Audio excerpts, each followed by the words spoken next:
So the reason why we started the research for Concrete Crisis back in 2025 was put the rumors to bed and find out what the truth of the failures in these bridge decks or whatever these overlays or whatever the concrete application was going to be.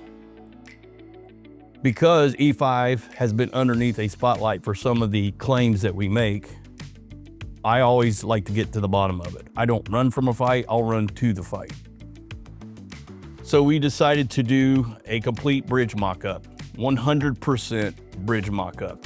We actually formed it, placed it, get a bid well, get all the equipment it takes to execute an actual bridge placement, and then test it with wet cure, curing compounds, sheeting, and no cure.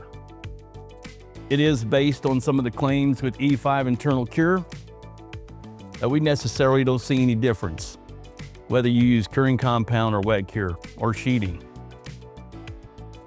It is my belief that wet cure will always be the golden standard for type 1.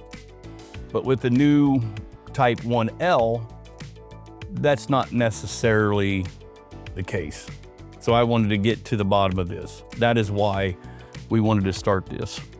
We set the research for Concrete Crisis and we planned this out to happen on August 14th.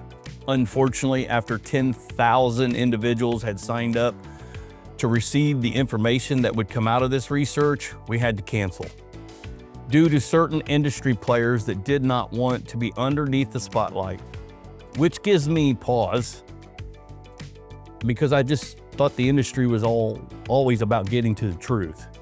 Well, in this case, I think it was more about what could be discovered. So we decided to cancel that August 14th show that we were going to do publicly, and we moved it to November 6th, and we executed it privately. We only invited a certain select amount of people that wanted the actual truth, and we executed that on the 6th of November. And I sit here today with really great data, real field data, real execution data of what we did on November 6th. And it is some impressive data coming out. Wet cure curing compound E5. And we are going to share that with people that sign up that wants this information and have a conversation about what we're seeing with the data. And you can sign up for that at www.e5nanosilica.com.